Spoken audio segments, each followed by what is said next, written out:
भगवान शंकर, न जाने क्या कुछ सीखने को है इनसे।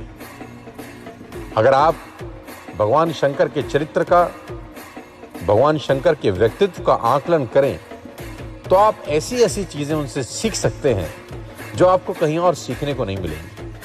हालांकि मेरी इतनी बुद्धि नहीं, इतनी बिसात नहीं कि मैं शंकर भगवान के चरित्र और व्यक्तित्व का आकलन कर सकूं, लेकिन जितनी भी छोटी बुद्धि है उसमें अगर प्रयास करूं तो इतना कुछ सीखने को है दोस्तों कि आज हम एक कला भगवान शंकर के व्यक्तित्व और चरित्र से सीख सकते हैं। और वो कला अगर हम सीख गए तो हमारे जीवन में बहुत बहुत बहुत समृद्धि आ सकती है। और वो कला का मैं नाम देता हूं सबको साथ लेकर चलने की कला। जी हाँ दोस्तों, आज महाशिवरात्रि के महान पर्व पर अगर आप और मैं ये कला भगवान शंकर से सीख सकें तो जीवन बहुत खुशहाल और बहुत जबरदस्त हो सकता है। सबको साथ लेकर चलने की कला। जी हाँ, हमारे इर्द गिर्द आस पड़ोस में आपको भिन्न भिन्न प्रकार के लोग मिलेंगे। आपके बिजनेस में, आपकी जॉब में, आपके रोजगार में आपको हर तरह के लोगों से आपका आमना सामना होता है। किसी से दृष्टिकोण नहीं मिलता, कोई आपके बराबर मेहनत नहीं कर पाता, किसी से विचार मैच नहीं करते, कोई आपके लेवल का नहीं होता। हर तरह के लोगों से आपका आमना सामना रोज होता है। हर व्यक्ति आपकी वेवलेंथ का नहीं होता। तो इस सूरत में टकराव की स्थिति बनना स्वाभाविक है। तो कैसे इन सब लोगों को साथ लेकर चला जा सके, ये सीख सकते हैं आप और मैं आज इस महान पर्व पे भगवान शंकर से। साथियों, अगर आप भगवान शंकर के व्यक्तित्व का आकलन करें, ऊपर से नीचे तक आपने देखा होगा, ना जाने कितनी ही दफा तस्वीरों में, मूर्तियों में, अलग अलग जगह जहाँ पर आपने भगवान शंकर के दर्शन किए होंगे।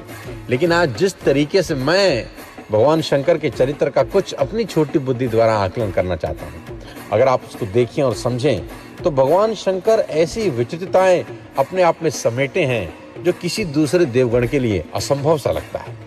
इसीलिए वो महादेव है।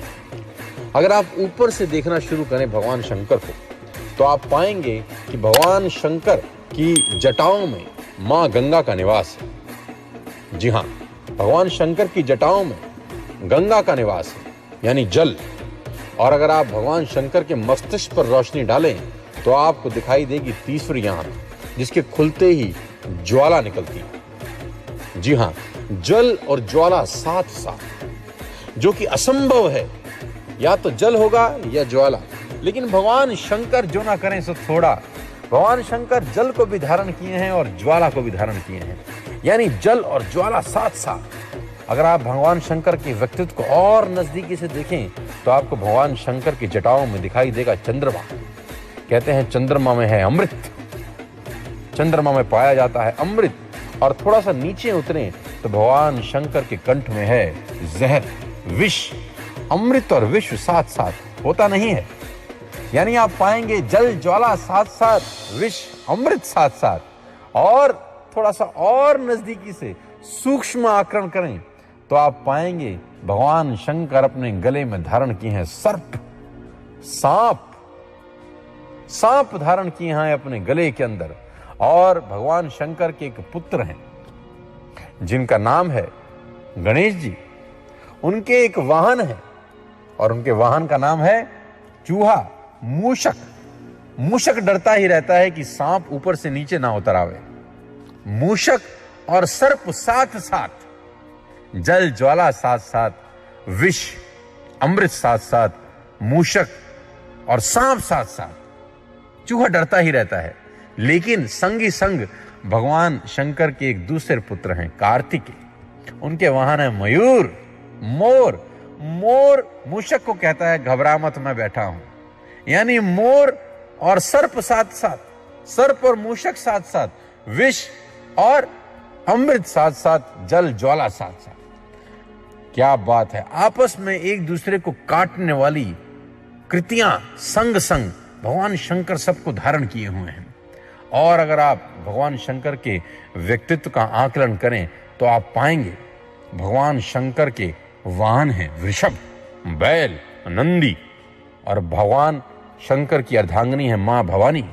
उनके वाहन है शेर। शेर और बैल साथ साथ, एक दूसरे को खाने वाली चीजें साथ साथ।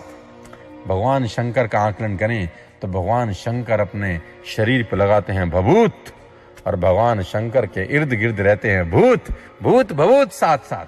क्या बात है दोस्तों, ऊपर से नीचे तक आकलन करें तो आप पाएंगे जल ज्वाला साथ साथ विष अमृत साथ साथ सर्प मूषक साथ साथ सर्प मयूर साथ साथ वृषभ शेर साथ साथ भूत भभूत साथ साथ आपस में एक दूसरे को काटने वाली कृतियां साथ साथ और भगवान शंकर सबको अपने पास धारण किए बैठे हैं। लेकिन क्या आपने कभी भगवान शंकर को टेंशन में देखा है? नहीं। जब भगवान शंकर इन सब चीजों को अपने साथ लेकर चल सकते हैं तो हम भी अपने इर्द गिर्द के अलग अलग दृष्टिकोण के लोगों को साथ ले लेकर जरूर चल सकते हैं। आज महाशिवरात्रि के महान पर्व पर आप और मैं एक संकल्प लें कि हमको सबको साथ लेकर चलना है। दोस्तों, ये जिंदगी अकेले चलेगी नहीं। छोटी मोटी लड़ाइयां आप अकेले जीत सकते हैं, लेकिन युद्ध जीतने के लिए आपको सेना का जरूरत होता है, यानी सबके साथ का परम जरूरत है।